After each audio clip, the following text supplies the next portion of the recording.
ਜੀ ਕਾ ਖਾਲਸਾ ਵਾਹਿਗੁਰੂ ਜੀ ਕੀ ਫਤਿਹ। ਕੁਦਰਤ ਕੌਣ ਕਹਾ ਵਿਚਾਰ, ਇਹਨਾਂ ਚਾਰ ਪੌੜੀਆਂ 'ਚ ਧੰਨ ਗੁਰੂ ਨਾਨਕ ਦੇਵ ਜੀ ਮਹਾਰਾਜ ਕੁਦਰਤ ਦੀ ਵਿਚਾਰ ਕਰਦੇ ਨੇ। ਕੁਦਰਤ ਕਾਦਰ ਦੀ ਕ੍ਰਿਤ ਹੈ। ਕੁਦਰਤ ਦਾ ਮਾਲਕ, ਕੁਦਰਤ ਦਾ ਰਚੇਤਾ, ਕੁਦਰਤ ਦਾ ਬਣਾਉਣਹਾਰ ਕਾਦਰ ਹੈ। ਕ੍ਰਿਤ ਦੀ ਵਿਚਾਰ ਕਰਦੇ ਨੇ ਤੇ ਕ੍ਰਿਤ ਤੋਂ ਹੀ ਕਰਤੇ ਦਾ ਪਤਾ ਚੱਲਦਾ ਹੈ। ਉਂਝ ਕਰਤੇ ਪੁਰਖ ਨੂੰ ਸਮਝਣਾ ਜਾਣਨਾ ਕਠਿਨ ਹੈ। ਕਿਸੇ ਤਸਵੀਰ ਨੂੰ ਦੇਖ ਕੇ ਹੀ ਮੁਸੱਵਰ ਦਾ ਪਤਾ ਚੱਲਦਾ ਹੈ। ਬਣਤਰ ਤੋਂ ਕ੍ਰਿਤ ਤੋਂ ਅਗਰ ਕ੍ਰਿਤ ਮਹਾਨ ਹੈ ਤਾਂ ਸਮਝ ਆ ਜਾਂਦੀ ਹੈ ਕਰਤਾ ਮਹਾਨ ਹੈ। ਕਵੀ ਆਪਣੀ ਕਵਿਤਾ ਤੋਂ ਪਹਿਚਾਣਿਆ ਜਾਂਦਾ ਹੈ, ਸੰਗੀਤਕਾਰ ਆਪਣੀ ਸੰਗੀਤ ਦੀ ਧੁਨ ਤੋਂ ਪਹਿਚਾਣਿਆ ਜਾਂਦਾ ਹੈ, ਉਹ ਕਾਦਰ ਕ੍ਰਿਤ ਤੋਂ ਪਹਿਚਾਣਿਆ ਜਾਂਦਾ ਹੈ। ਕ੍ਰਿਤ ਦੀ ਵੱਖ-ਵੱਖ ਵਿਚਾਰ ਕਰਦਿਆਂ ਕਰਦਿਆਂ ਮੇਰੇ ਪਾਤਸ਼ਾਹ ਇੱਥੇ ਕਹਿੰਦੇ ਨੇ, ਜਿਤਨੀ ਕ੍ਰਿਤ ਹੈ ਉਹਦੀ ਸੂਝ ਸਮਝ ਦੇਣ ਵਾਸਤੇ, ਲੈਣ ਵਾਸਤੇ ਮਨੁੱਖ ਨੇ ਨਾਮ ਰਚੇ ਨੇ। ਇਹ ਸਮਝ ਪਰਿਪੂਰਨ ਪ੍ਰਮਾਤਮਾ ਨੇ ਦਿੱਤੀ ਹੈ ਮਨੁੱਖ ਨੂੰ, ਤੇ ਮਨੁੱਖ ਨੇ ਹਰ ਚੀਜ਼ ਨੂੰ ਨਾਮ ਦਿੱਤੇ ਨੇ। ਕਿਸੇ ਵੀ ਚੀਜ਼ ਦਾ ਜੋ ਨਾਮ ਹੈ ਮਨੁੱਖ ਦਾ ਦਿੱਤਾ ਹੋਇਆ ਹੈ। ਉਂਝ ਹਰ ਚੀਜ਼ ਅਨਾਮ ਹੈ। ਜੈਸੇ ਜਾਪ ਸਾਹਿਬ ਵਿੱਚ ਮੇਰੇ ਪਾਤਸ਼ਾਹ ਕਹਿੰਦੇ ਨੇ, ਅਨਾਮ ਹੈ ਅਠਾਮ ਹੈ, हे ਪ੍ਰਭੂ ਤੇਰਾ ਕੋਈ ਨਾਮ ਨਹੀਂ। हे प्रभु तेरा निश्चित कोई ठिकाना नहीं, अठाम है। अगर निश्चित ठिकाना मान लीए परमात्मा का व्यापक नहीं है। जिवें असी एक समय इक्को ही थां ते आउंदे आ, एक स्थान ते आउंदे आ, अगर परमात्मा भी वाकई किसी अस्थान ते है वो व्यापक नहीं है। फिर उम्मीद गल पकड़ दे आ गई। इस वास्ते अनाम है अठाम है। जाप साहब दे सतगुर फिर कहते ने, अनामे अठामे, हे प्रभु तेरा कोई नाम नहीं, हे प्रभु तेरा निश्चित कोई ठिकाना नहीं, क्योंकि तू ते व्यापक है। ऐसा कुछ भी नहीं जिथे तू ना होवे, तू सबने थाई जिथे हो जाई, साचा सिरजन हार जियो। अकाल सतद विच धन गुरु गोबिंद सिंह जी महाराज फरमान करते ने, कहा नाम ताको कहाँ कह कहा वे, कहा मैं बखानो कहे मोह ना आवे। हे प्रभु तेरा की नाम है, किस नाम नाल तैनों बुलाईए, मैनू कुछ नहीं पता। कहा नाम ताको कहाँ कह कहा वे। दरअसल परमात्मा की ਜਿਹੜੀ ਕ੍ਰਿਤ ਮਨੁੱਖ ਨੂੰ ਪ੍ਰਭਾਵਿਤ ਕਰ ਸਕੀਏ, ਮਨੁੱਖ ਨੇ ਉਸ ਢੰਗ ਨਾਲ ਉਸ ਨੂੰ ਨਾਮ ਦੇ ਦਿੱਤਾ ਹੈ। परमात्मा ਦਾ ਜਿਹੜਾ ਗੁਣ ਸਾਹਮਣੇ ਆਇਆ ਹੈ ਤਾਂ ਮਨੁੱਖ ਨੇ ਗੁਣਾਤਮਕ ਨਾਮ ਦੇ ਦਿੱਤਾ ਹੈ। ਨਾਮ ਦੋ ਤਰ੍ਹਾਂ ਦੇ, ਕਿਰਤਮ ਨਾਮ, ਗੁਣਾਤਮਕ ਨਾਮ।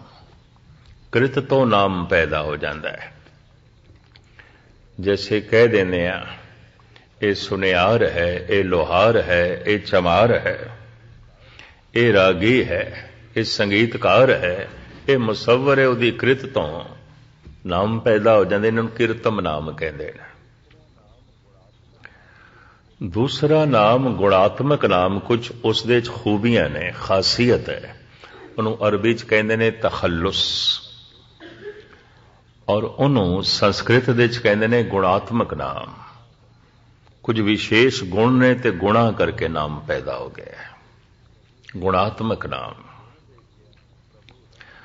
कोई गुण देखिया प्रभु दा अभ्यासी ने, उन्हें परमात्मा नूं गुणात्मक नाम दे दिता। रमिया होया उहदा गुण वेख के ऋषि मुनिया दी रसना तो निकलिया राम राम। फिर ऐसा दिसया, ठीक है रमिया होया है पर निर्लेप है, लिपायमान नहीं है। तो दूजा ਨਾਂ निकलिया कृष्ण, जिस विच कशिश नहीं है, खिच नहीं है, किसी विच लिपाएमान नहीं है, फसिया होया नहीं है, निर्लेप है। ये जितने नाम ने मनुख ने परमात्मा नूं दिते, फिर उही नाम जो मनुख ने परमात्मा नूं दिते, मनुख ने मनुखां नूं दिते। कदी बंदियां दे नामां दे अर्थ करना, सब नाम परमात्मा दे ने। सिखां दे नाम, हिंदुआं दे नाम, जैनियां दे नाम, बौद्ध लोकां दे नाम, मुसलमानां दे नाम, सब धार्मिक ने। गुलाम रसूल, जियाउल हक, खुदा बख्श, ये सारे नाम धार्मिक ने, ईश्वरी नाम ने। नाम गुणात्मक नाम, किरतम नाम। कदी अपने नामां दे अर्थ कर लेना, सब परमात्मा दे नाम ने। जो नाम मनुखां दे ने, ये सब परमात्मा दे नाम ने। मनुख ने बिस्माद होके पहले परमात्मा नूं ये नाम दिते, फिर यही नाम मनुख ने मनुखां नूं दिते, क्योंकि मनुख दे अंदर परमात्मा होने की संभावना पूरी छुपी हुई है। उंज ओ परमात्मा अनाम है, अनाम है, अठाम है, मनुख ने नाम दिते ने। और इस पौड़ी विच मूल पंक्ति है, जेता कीता तेता नाम। जितना उस करते ने कीता है, बनाया, जो उसकी कृत है, सब दे नाम ने, मनुख ने सब दे नाम रखे ने। जो जो बंदे दे सामने आया, समझ दे, सूझ दे, अनुभव च मनुख ने नाम दिता है। तो मैं दोहरा दिया, सारी बनस्पति दे नाम ने, पशु पक्षियां दे नाम ने, कीड़े मकोड़ियां दे नाम ने, बीमारियां दे नाम ने। और बीमारियां जिन्ना जिन्ना दवाइयां नाल दूर होंदियां ने, दवाइयां दे नाम ने, सब बंदे ने रखे ने। किसी दवाई ने ये नहीं आख्या मेरा नाम ये है, मनुख दे रखे हुए नाम ने। किसी बीमारी ने नहीं आख्या मेरा नाम ये है, बीमारियां नूं नाम बंदे ने दिते ने। फिर बंदे ने ही पशु पक्षियां नूं नाम दिते ने। मनुख ने ही मुल्कां दे नाम रखे ने, शहरां दे नाम रखे ने, कस्बिਆਂ दे नाम रखे ने, मसबिਆਂ दे नाम रखे ने, गलियां दे नाम रखे ने। और फिर मनुख ने ही मनुखां दे नाम रखे ने, मनुख ने ही परमात्मा दे नाम रखे ने। हर चीज अनाम है, किसी चीज का कोई नाम नहीं, मनुख ने ही रखे ने। ते नाम नहीं ते ज्ञान नहीं। फिर किसी भी वस्तु का ज्ञान देण वास्ते, ज्ञान लैण वास्ते नाम लाजमी है। चाहे किसी शहर का ज्ञान देना है, सारी गल शहर की सुना देईए ते अगला पूछे उस शहर का नाम की है, जिस शहर की इतनी वड्डी गल दस रहे हो, ये अगला आखे नाम मैनू नहीं आया, पता ही नहीं। तो बंदे नूं किस तरह पता चलेगा किहड़े शहर की गल पिया करदा है। सब शहरां दे नाम ने, मुल्कां दे नाम ने, कौमां दे नाम ने, मजहबां दे नाम ने। और पंज तत्तां नूं मनुख ने नाम दिते ने, सब कुछ नाम दे च है। साहिब कहंदे ने चूंकि करते दी कृत अनंत है, तो नाम भी अनंत ने, बेशुमार ने। असंख नाम असंख थाव, चूंकि थाव टिकाणे कृत बहुत सारी है, तो नाम बहुत सारे ने। अगम अगम असंख लो।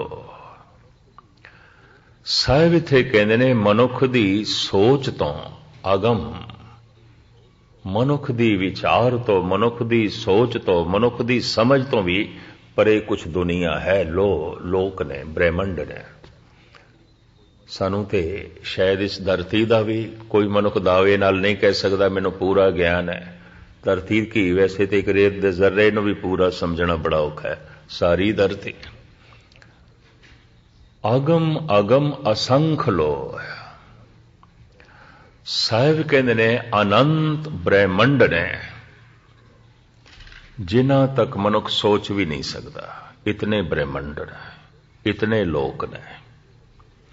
लोग कहते ने ब्रह्मंड नूं जिथे वसेबे हैगे ने, जिथे दुनिया वसती है, ਪਰ ਮਹਾਰਾਜ ਕਹਿੰਦੇ ਨੇ ਇਸ ਤਰ੍ਹਾਂ ਦੇ ਲੋਕ, ਇਸ ਤਰ੍ਹਾਂ ਦੇ ਬ੍ਰਹਿਮੰਡ ਜੋ ਮਨੁੱਖ ਸੋਚ ਵੀ ਨਹੀਂ ਸਕਦਾ। ਮਨੁੱਖ ਦੀ ਸੋਚ ਉੱਤੇ ਤੱਕ ਨਹੀਂ ਜਾਂਦੀ। ਆਖਰ ਮਨੁੱਖ ਦੇ ਸੋਚ ਦੀ ਵੀ ਤੇ ਸੀਮਾ ਹੈ। ਕਿੰਨਾ ਕੁ ਸੋਚੇਗਾ ਉਹਦੀ ਵੀ ਸੀਮਾ ਹੈ, ਕਿਤਨਾ ਸਮਝੇਗਾ ਉਹਦੀ ਵੀ ਸੀਮਾ ਹੈ, ਕਿਤਨਾ ਕੁ ਦੇਖੇਗਾ ਦੇਖਣ ਦੀ ਵੀ ਸੀਮਾ ਹੈ, ਸਮਝਣ ਦੀ ਵੀ ਸੀਮਾ ਹੈ। ਤੇ ਪ੍ਰਮਾਤਮਾ ਅਸੀਮ ਹੈ, ਉਹਦੀ ਕਿਰਤ ਵੀ ਅਸੀਮ ਹੈ। ਸੀਮਤ ਬੁੱਧ ਨਾਲ ਅਸੀਮ ਨੂੰ ਸਮਝਣਾ ਬੜਾ ਔਖਾ ਹੈ। ਸੀਮਤ ਕਥਨੀ ਨਾਲ ਅਸੀਮ ਦਾ ਕਥਨ ਕਰਨਾ ਵੀ ਬੜਾ ਔਖਾ ਹੈ। ਇਸ ਵਾਸਤੇ ਸਾਹਿਬ ਕਹਿੰਦੇ ਨੇ ਆਗਮ ਆਗਮ, ਸੋਚ ਤੋਂ ਪਰੇ ਸਮਝ ਤੋਂ ਪਰੇ। 2 ਦਫਾ ਕਿਹਾ। ਮਨੁੱਖ ਦੇ ਵਿਚਾਰ ਦੇ ਚ ਵੀ ਉਹ ਨਹੀਂ ਆ ਸਕਦਾ, ਮਨੁੱਖ ਦੀ ਸਮਝ ਦੇ ਚ ਵੀ ਨਹੀਂ ਆ ਸਕਦਾ। ਐਸੀ ਦੁਨੀਆ ਆਗਮ ਆਗਮ ਅਸੰਖ ਲੋ, ਅਨੰਤ ਐਸੇ ਬ੍ਰਹਿਮੰਡ ਨੇ ਜਿੱਥੇ ਤੱਕ ਮਨੁੱਖ ਦੀ ਸਮਝ ਦੀ ਪਹੁੰਚ ਨਹੀਂ ਹੈ, ਚਿੰਤਨ ਦੀ ਪਹੁੰਚ ਨਹੀਂ ਹੈ। ਅਗਰ ਕੋਈ ਆਖ ਦੇਵੇ ਨਹੀਂ ਅਸੰਖ ਨੇ, ਇੱਥੇ ਹੁਣ ਅਸੰਖ ਦਾ ਮਤਲਬ ਹਿੰਦਸਾ 100 ਅਰਬ ਨੇ, 100 ਅਰਬ ਦੇ ਕਰੀਬ ਆਉਣਗੇ। ਅਸੰਖ ਕਹੇ ਸਿਰ ਭਾਰ ਹੋਏ, ਇਹਦੇ ਸਿਰ ਦੇ ਉੱਤੇ ਝੂਠ ਬੋਲਣ ਦਾ ਭਾਰ ਚੜੇਗਾ। ਗਲਤ ਕਹਿ ਰਿਹਾ, ਸੰਖਿਆ ਹੋ ਹੀ ਨਹੀਂ ਸਕਦੀ, ਗਿਣਤੀ ਹੋ ਹੀ ਨਹੀਂ ਸਕਦੀ। ਇਹ ਆਪਣੇ ਸਿਰ ਦੇ ਉੱਤੇ ਖਾਮਾ-ਖਾ ਭਾਰ ਚੁੱਕ ਰਿਹਾ ਹੈ ਝੂਠ ਬੋਲਣ ਦਾ। ਅਸੰਖ ਆਖ ਕੇ ਬਈ ਉਹ ਤੇ 100 ਅਰਬ ਦੇ ਕਰੀਬ ਇਹ ਦੁਨੀਆ ਹੋਵੇਗੀ, ਇਹ ਬ੍ਰਹਿਮੰਡ ਹੋਣਗੇ। ਮਹਾਰਾਜ ਕਹਿੰਦੇ ਨੇ ਇਸ ਤਰ੍ਹਾਂ ਆਖਣਾ ਵੀ ਸਿਰ ਤੇ ਝੂਠ ਬੋਲਣ ਦਾ ਭਾਰ ਚੁੱਕਣਾ ਹੈ। ਅਸੀਮ ਹੈ, ਅਨੰਤ ਹੈ, ਬੇਅੰਤ ਹੈ। ਹੁਣ ਅੱਗੇ ਵਿਚਾਰ ਜੋ ਮੇਰੇ ਪਾਤਸ਼ਾਹ ਦਿੰਦੇ ਨੇ ਉਹ ਹੈ ਅਖਰੀ ਨਾਮ ਅਖਰੀ ਸਾਲਾ। ਆਪ ਦੀ ਗਿਆਤ ਲਈ ਅਰਜ਼ ਕਰਾਂ, ਇਸ ਧਰਤੀ ਦੇ ਉੱਤੇ 4 ਖਾਣੀਆਂ ਨੇ ਜਿੱਥੋਂ ਜੀਵ ਜਨਮ ਲੈਂਦੇ ਨੇ। ਅੰਡਜ, ਜੇਰਜ, ਸੇਤਜ, ਉਤਬੁਜ। ਉਤਬੁਜ ਖਾਣੀ ਇਹ ਸਾਰੀ ਬਨਸਪਤੀ, ਇਹ ਵੀ ਇੱਕ ਖਾਣ ਹੈ। ਇਹਨਾਂ 'ਚ ਵੀ ਜੀਵਨ ਹੈ। ਨਾ ਇਹਦੇ ਕੋਲ ਧੁਨ ਹੈ, ਨਾ ਇਸ ਕੋਲ ਸ਼ਬਦ ਹੈ, ਨਾ ਇਸ ਦੇ ਕੋਲ ਆਵਾਜ਼ ਹੈ, ਨਾ ਇਹਦੇ ਕੋਲ ਅਲਫਾਜ਼ ਹੈ। ਬਨਸਪਤੀ ਕੋਲ ਨਹੀਂ ਹੈ ਨਾ ਆਵਾਜ਼, ਨਾ ਅਲਫਾਜ਼, ਨਾ ਧੁਨ, ਨਾ ਅੱਖਰ। ਸਾਰੀ ਦੀ ਸਾਰੀ ਉਤਬੁਜ ਖਾਣੀ ਖਾਮੋਸ਼ ਹੈ, ਮੌਨ ਹੈ। ਨਾ ਅਲਫਾਜ਼, ਨਾ ਆਵਾਜ਼, ਨਾ ਧੁਨ, ਨਾ ਸ਼ਬਦ,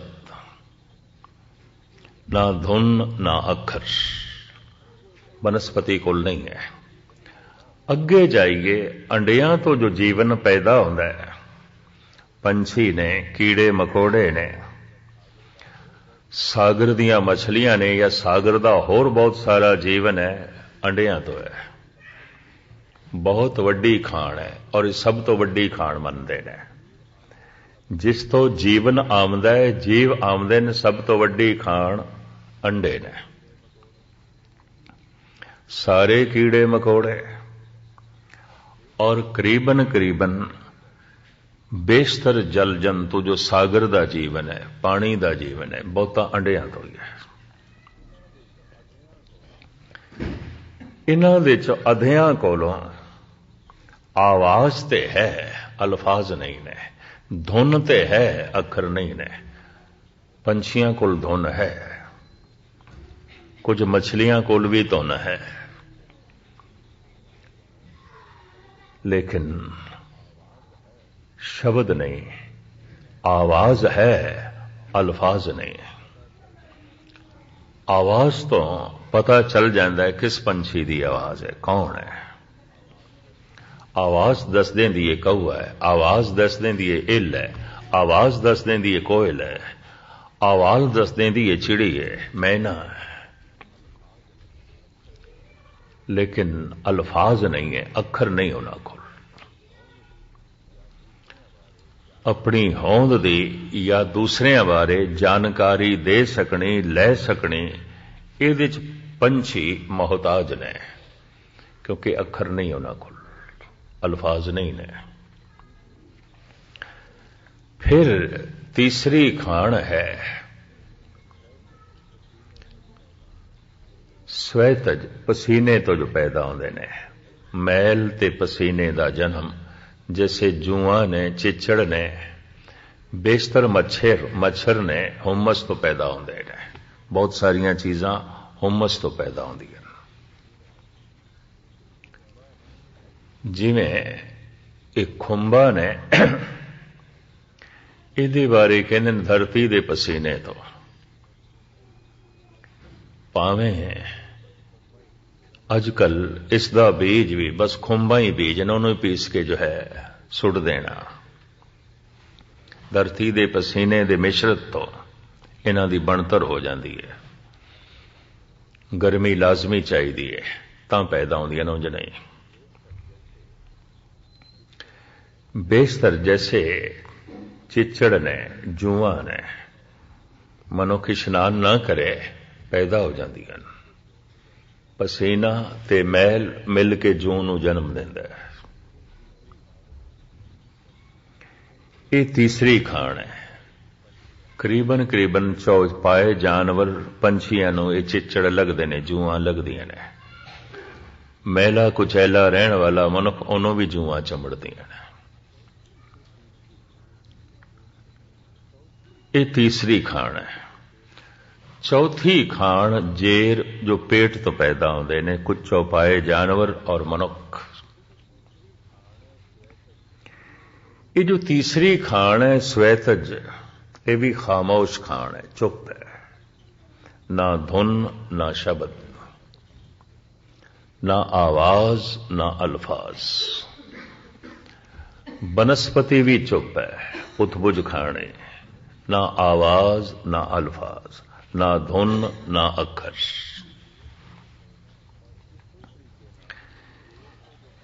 और इसी तरीके नाल जेर तो जो पैदा होंदे ने चौपाए जानवर, इन्हां कोल आवाज ते है। शेर गरजदा है, चीते बोलदे ने, ताड़ा मारदे ने, गऊ आवाज कढदी है, गिद्दड़ बोलदे ने, आवाज ते है। आवाज तो पता चल जाता है गिद्दड़ है, गऊ है, घोड़ा है, खोता है, आवाज दस देंदी है। लेकिन अल्फाज नहीं ने इन्हां कोल, अखर नहीं ने। इन्हां कोल भाषा नहीं है, सिर्फ आवाज है। बोलन बाण नहीं है, बोल बाणी नहीं है। आवाज है, अल्फाज नहीं ने। धुन है, अखर नहीं ने। अखर सिर्फ मनुखां कोल ने, सिर्फ मनुखां कोल। इस धरती विच जितना जीवन है, मनुख तो बिना किसी कोल भी अखर नहीं ने।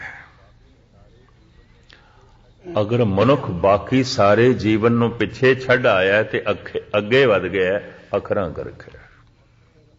अखरां करके अखर अंदर त्रिभुवन धारे। अखरां विच 3 लोकां दा ज्ञान है ते एक एक अखर दी महिमा की है।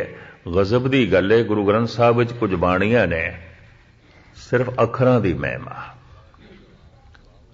गौड़ी महला 5वां 52 अखरी गुरु अर्जन देव जी। गौड़ी श्री कबीर जी 52 अखरी। पट्टी लिखी गुरु नानक देव जी महाराज दी, पट्टी गुरु अमरदास जी दी। अखरां दी महिमा। अगर ये अखर खो जान, ज्ञान देण दा साधन, ज्ञान लैण दा साधन सब खो जाएगा। जैसे गूंगा मनुख, आवाज ते है, अल्फाज नहीं ने। धुन ते है, शब्द नहीं ने, बोल नहीं ने। गूंगे नूं पुछिए कित्थों आया है, आ करदा है। इस आ तो पता चलदा है मनुख दी आवाज है। बंदा है, दूर भी किधरे करदा पिया होवे, बंदा है, मनुख दी आवाज है। कित्थों आया है, किसनों मिलना है, की आखे बेचारा। थोड़े जिहे उसदे कोल इशारे ने, थोड़े जिहे, वो भी सारे नहीं समझ सकते। इस वास्ते पंजाबी दे ते कहंदे ने गूंगे दे इशारे ਗੂੰਗੇ ਦੀ ਮਾਂ ਜਾਣੇ, ਹੋਰ ਕੌਣ ਜਾਣੇ। ਮਨੁੱਖ ਦਾ ਸਾਰਾ ਵਿਕਾਸ ਅੱਖਰਾਂ ਤੇ ਹੈ, ਸਾਰੀ ਤਰੱਕੀ ਅੱਖਰਾਂ ਤੇ ਹੈ।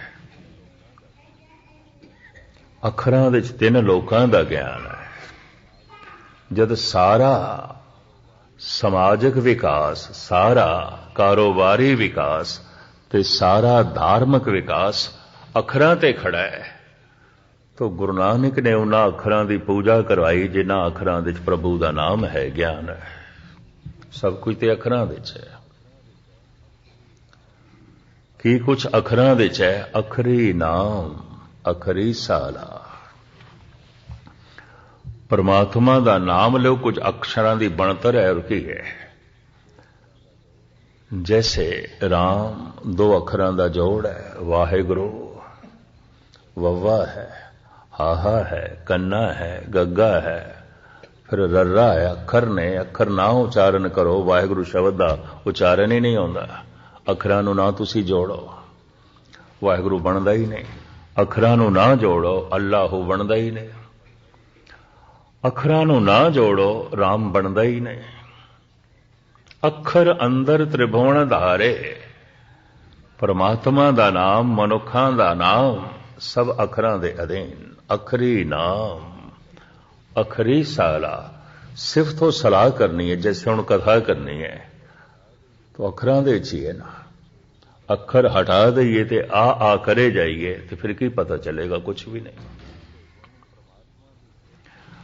ਪਰਮਾਤਮਾ ਦੇ ਗੁਣ, ਪਰਮਾਤਮਾ ਦੀ ਸਿਫਤ ਤੋਂ ਸਲਾਹ ਅੱਖਰਾਂ ਦੇ ਅਧੀਨ ਹੈ। ਅੱਖਰੀ ਨਾਮ, ਅੱਖਰੀ ਸਾਲਾ, ਅੱਖਰੀ ਗਿਆਨ, ਗੀਤ ਗੁਣ ਗਾ। ਸਾਰੇ ਗੀਤ ਅੱਖਰਾਂ ਦੀ ਬਣਤਰ ਨੇ, ਸਾਰਾ ਗਿਆਨ ਅੱਖਰਾਂ ਦੀ ਤਰਤੀਬ ਹੈ। ਸਾਰੇ ਗੁਣਾਂ ਦੀ ਵਿਚਾਰ ਦੇਣੀ ਲੈਣੀ ਅੱਖਰਾਂ ਦੇ ਅਧੀਨ ਹੈ।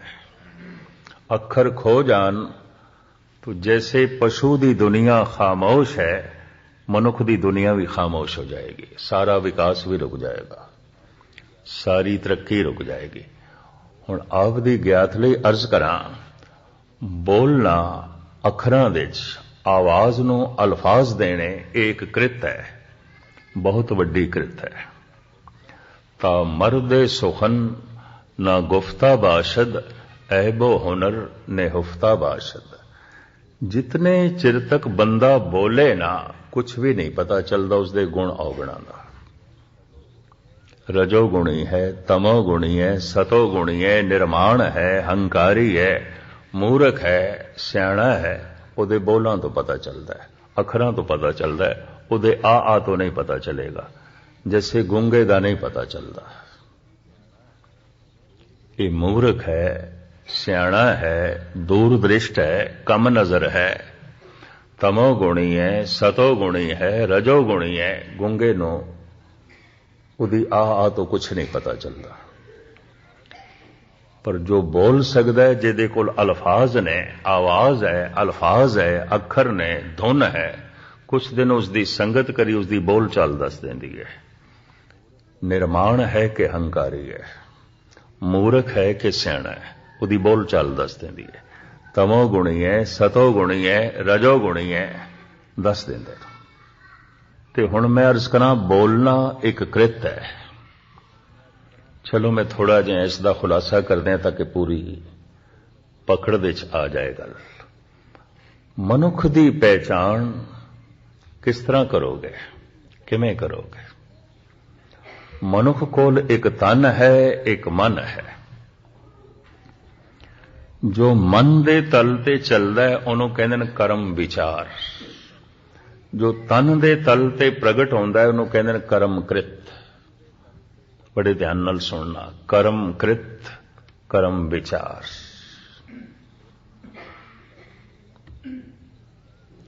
ਇਹ 2 ਤਰ੍ਹਾਂ ਦੀ ਜ਼ਿੰਦਗੀ ਹੈ ਮਨੁੱਖ ਦੇ ਕੋਲ, ਕਰਮ ਕ੍ਰਿਤ, ਕਰਮ ਵਿਚਾਰ। ਇਸ ਹਿਸਾਬ ਨਾਲ ਮਨੁੱਖਤਾ ਨੂੰ ਫਿਰ 4 ਹਿੱਸਿਆਂ ਵਿੱਚ ਵੰਡਿਆ ਗਿਆ ਹੈ। ਸਮਾਜ ਦੇਖਦਾ ਹੈ ਕ੍ਰਿਤ ਨੂੰ, ਮੈਂ ਕਰਦਾ ਕੀ ਹਾਂ। ਕਾਨੂੰਨ ਦੇਖਦਾ ਹੈ ਕ੍ਰਿਤ ਨੂੰ, मैं करदा की हां। परमात्मा देखदा है मैं हां की, कृत नूं नहीं देखदा। गुरु देखदा है मैं हां की, समाज देखदा है करदा की है, परमात्मा देखदा है की। इन्हों मैं थोड़ा जिहा स्पष्ट करा। समाज कृत तो अगे जा ही नहीं सकता, उसकी अगे पकड़ी नहीं है। मैं हां कि इस समाज नहीं समझ सकता, मैं करदा की हां यही समाज समझ सकता है। इनू दो हिस्सियां दे वंडदे ने, कर्म कृत, कर्म विचार। मेरे विचार की ने, समाज नूं की पता है, पर मैं करदा की हां इस समाज नूं पता है। हर मनुख दूजे दा करना जानना चाहता है, करना देखना भी चाहता है। एक मनुख अपना नाम दस देवे, धाम दस देवे, मजहब दस देवे, पर बंदे दी पूरी तसल्ली नहीं आउंदी जिन्ने चिर तक उसदे कोल पुछ ना लवे तू करदा की है, कृत की करदा है, करदा की है, कर्म की करदा है, धंधा की करदा, करदा की है। पूरी तसल्ली इसकी उदों आउंदी है। हद हो गई बंदे दी पहचान कृत तो। इस करके उन्हें नाम भी दस देता है, मजहब भी दस देता है, मुल्क भी दस देता है, उसकी भाषा तो भी कुछ पता चल गया, बहुत कुछ पता चल गया, लेकिन अगले की तसल्ली नहीं हो रही। अगला पूछता है तू करदा की है, तां उसकी तसल्ली होती है। अच्छा ये कर दे हो, फिर उसकी तसल्ली हो जाती है, तू करदा की है। समाज मनुख की पहचान करता है कृत तो, कर्म कृत। गुरु परमात्मा पहचान करता है मनुख की विचार तो, कर्म विचार। यदि सोचनी की, ये विचार की ने। ये दो तरह का जीवन है मनुख कोल, कर्म कृत, कर्म विचार। जो तन दे तल ते प्रगट हो जाए, कर्म कृत। बोलना भी कृत है, तन दे तल ते प्रगट होंदा है, जबान दे राही प्रगट होंदा है। या इंज कह लो कर्म कृत 90% ते जबान दे राही प्रगट होंदी है। बहुता मनुख दा ज्ञान उसदे बोलण तो मिलदा, उसदी तर्जे गुफ्तगू तो मिलदा है। ता मर्द सुखन ना गुफ्ता बाशद, ऐबो हुनर ने हुफ्ता बाशद। जिन्ने चिर तक बंदा बोले ना, नहीं पता चलता मूर्ख है, सियाणा है, हंकारी है, निर्माण है, दूरदृष्ट है, तंग नजर है, धार्मिक है, अधार्मिक है, रजोगुणी है, तमोगुणी है कि सतोगुणी है, कुछ भी नहीं पता चलता। कर्म कृत, कर्म विचार। समाज चूंकि कर्म कृत तक ही सीमित है, कृत वेखदा है, तो जिन्हां जिन्हां ने समाज दे च रहना है और ढंग नाल रहना है, अपनी कृत नूं ठीक रख देना है, ठीक रख देना। कृत ठीक है, क्योंकि कृत ठीक ना होवे मनुख समाज दी नजरां तो गिरदा है। कृत ठीक ना होवे कानून दी पकड़ दे च भी आउंदा है। अगर कृत बहुत माड़ी है तो हथकड़ियां ने, बेड़ियां ने, पैरां लई बेड़ियां ने, हत्थां लई हथकड़ियां ने। कर्म कृत। पूरे ध्यान नाल सुनना। कर्म कृत समाज दे च रहना है ते कानून दी निगाहां दे च भी प्रतिष्ठित बने रहना है, तो मनुख अपनी कृत नूं ठीक रखदा है। इंज कह लो 99% लोगां दी कर्म कृत ठीक है, गलत नहीं है, ठीक है। हुण होर सुन लेना। कोई गालबन जो गिणती है, धार्मिक गिणती है, मैं थोड़े सामने रखदा पिया, हैरान होवोगे। 10,000 बंदियां दे कोई एक अध मनुख दे कर्म विचार ठीक ने, नहीं तो विचार गलत ने, सोचनी गलत है। कृत ठीक है, विचार ठीक नहीं है। ऐसा नहीं कि 100 दे किधरे 99 बंदियां दे विचार ठीक नहीं ने, नहीं। कहते ने 10,000 मनुख अंदाजन किधरे एक नूं छड़ दो, बाकी सब दे विचार गलत ने, कर्म विचार गलत ने, सोचनी गलत है, खुल है, समाज ਨੂੰ ਪਤਾ ਹੀ ਨਹੀਂ ਚੱਲਦਾ ਬੰਦਾ ਕੀ ਵਿਚਾਰਦਾ ਪਿਆ ਕਿ ਕੀ ਸੋਚ ਰਿਹਾ ਹੈ। ਤੁਸੀਂ ਗੁਰਦੁਆਰੇ ਬੈਠੇ, ਮੈਂ ਸਤਿਗੁਰੂ ਦੇ ਸਾਹਮਣੇ ਇੱਥੇ ਸਟੇਜ ਤੇ ਬੈਠਾ, ਅੰਦਰ ਮੈਂ ਮਾੜਾ ਸੋਚੀ ਜਾਵਾਂ ਤੁਹਾਨੂੰ ਕੀ ਪਤਾ, ਤੇ ਮੇਰੇ ਅੰਦਰ ਮਾੜੇ ਵਿਚਾਰ ਚੱਲਣ ਤੁਹਾਨੂੰ ਕੀ ਪਤਾ, ਤੇ ਗੁਸਤਾਖੀ ਮਾਫ ਇੱਥੇ ਬੈਠਿਆਂ ਕਿਸੇ ਦੇ ਅੰਦਰ ਚੱਲਣ ਮੈਨੂੰ ਕੀ ਪਤਾ, ਕਿਸ ਨੂੰ ਕੀ ਪਤਾ।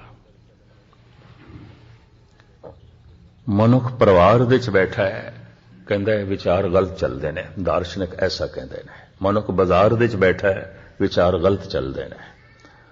ਪਰ ਬਦਕਿਸਮਤੀ ਹੈ, ਮਨੁੱਖ ਮੰਦਰ ਮਸਜਿਦ ਗੁਰਦੁਆਰੇ ਵੀ ਬੈਠਾ ਹੈ, ਵਿਚਾਰ ਗਲਤ ਚੱਲਦੇ ਨੇ। ਔਖੇ ਨਾ ਹੋਣਾ, ਵਿਚਾਰ ਗਲਤ ਚੱਲਦੇ ਨੇ।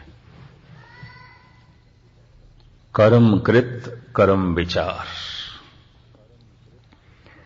ਇਸ ਹਿਸਾਬ ਨਾਲ ਮਨੁੱਖ ਨੂੰ 4 ਹਿੱਸਿਆਂ ਵਿੱਚ ਵੰਡਿਆ ਗਿਆ। ਪਹਿਲੀ ਸ਼੍ਰੇਣੀ 'ਚ ਆ ਜਾਂਦਾ ਹੈ ਬ੍ਰਹਮ ਗਿਆਨੀ ਤਬਕਾ, ਸੰਤ ਤਬਕਾ, ਅਵਤਾਰ ਤਬਕਾ। ਕਰਮ ਕ੍ਰਿਤ ਵੀ ਬੜੀ ਮਹਾਨ ਹੈ, ਕਰਮ ਵਿਚਾਰ ਵੀ ਬੜੇ ਮਹਾਨ ਹੈ। ਸੋਚਣੀ ਵੀ ਬੜੀ ਅਜ਼ੀਮ ਹੈ, ਕ੍ਰਿਤ ਵੀ ਬੜੀ ਮਹਾਨ ਹੈ। ਉਹਦੀ ਕ੍ਰਿਤ ਤੋਂ ਜਗਤ ਦੀ ਭਲਾਈ ਹੈ, ਉਹਦੇ ਵਿਚਾਰਾਂ ਵਿੱਚ ਨਿਰੰਕਾਰ ਹੈ। ਉਹਦੀ ਕ੍ਰਿਤ ਤੋਂ ਜਗਤ ਨੂੰ ਕੁਝ ਮਿਲਦਾ ਹੈ, ਉਹਦੀ ਸੋਚਣੀ ਵਿੱਚ ਪਰਮਾਤਮਾ ਹੈ। ਕਰਮ ਕ੍ਰਿਤ ਵੀ ਮਹਾਨ, ਕਰਮ ਵਿਚਾਰ ਵੀ ਮਹਾਨ। ਤਨ ਵੀ ਪਾਵਨ ਹੈ, ਮਨ ਵੀ ਪਾਵਨ ਹੈ। ਤਨ ਪਵਿੱਤਰ ਹੁੰਦਾ ਹੈ ਚੰਗੀ ਕ੍ਰਿਤ ਨਾਲ, ਮਨ ਪਵਿੱਤਰ ਹੁੰਦਾ ਹੈ ਚੰਗੇ ਵਿਚਾਰਾਂ ਨਾਲ। ਇਹ ਤਨ ਕਰਕੇ ਵੀ ਠੀਕ ਹੈ, ਇਹ ਮਨ ਕਰਕੇ ਠੀਕ। ਇਹ ਪਹਿਲੀ ਸ਼੍ਰੇਣੀ। ਪਰ ਇਹ ਹੁਣ ਪਹਿਲੀ ਸ਼੍ਰੇਣੀ ਗੁਸਤਾਖੀ ਮਾਫ ਕੋਈ ਕਰੋੜਾਂ 'ਚ ਇੱਕ, ਕਰੋੜਾਂ 'ਚ ਇੱਕ।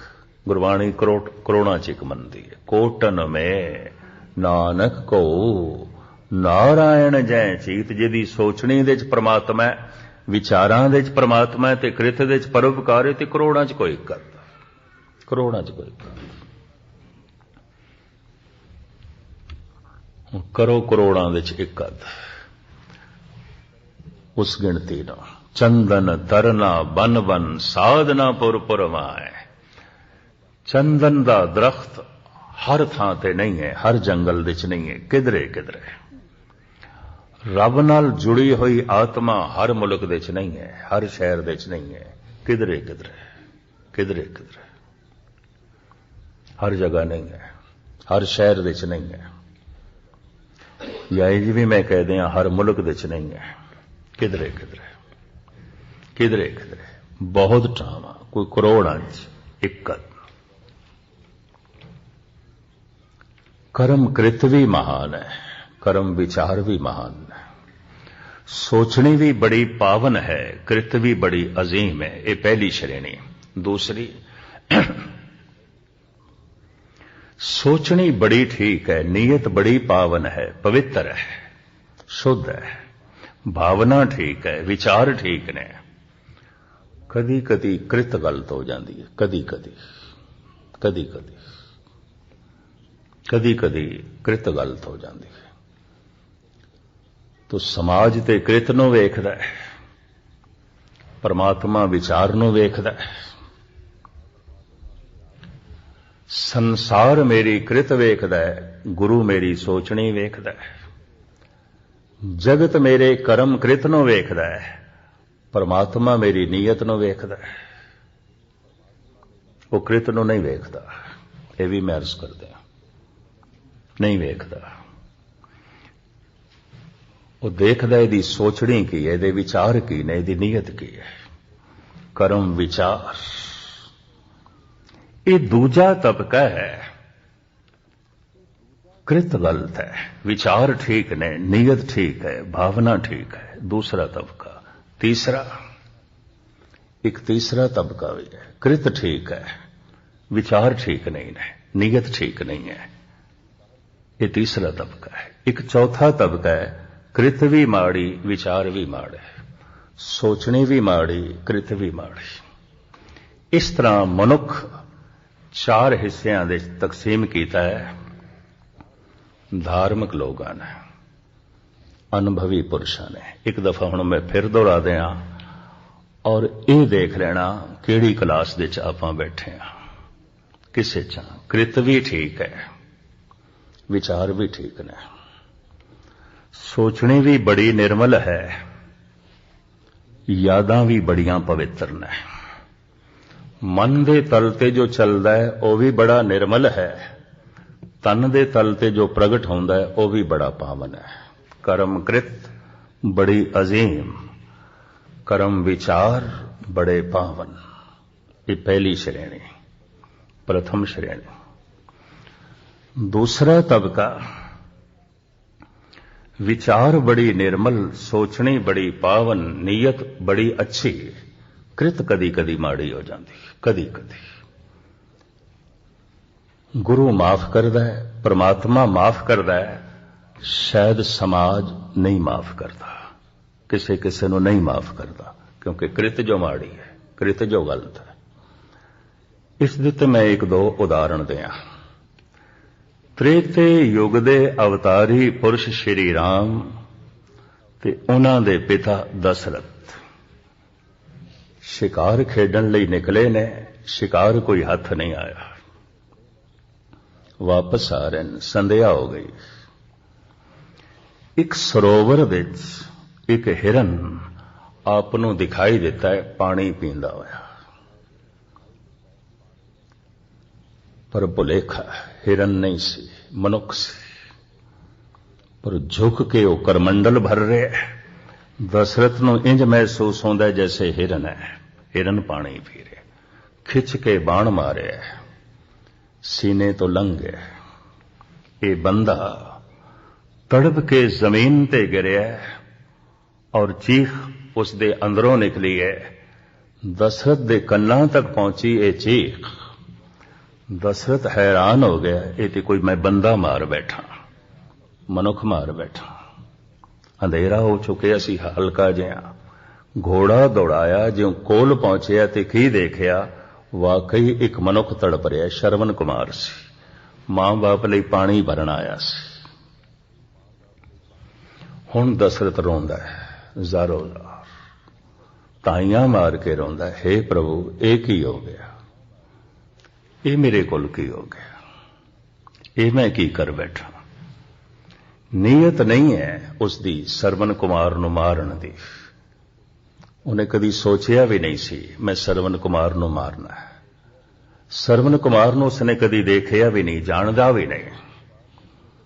हिरन समझ के इसने तीर चलाया है, लग गया सरवण कुमार नूं, बंदे दा घात हो गया।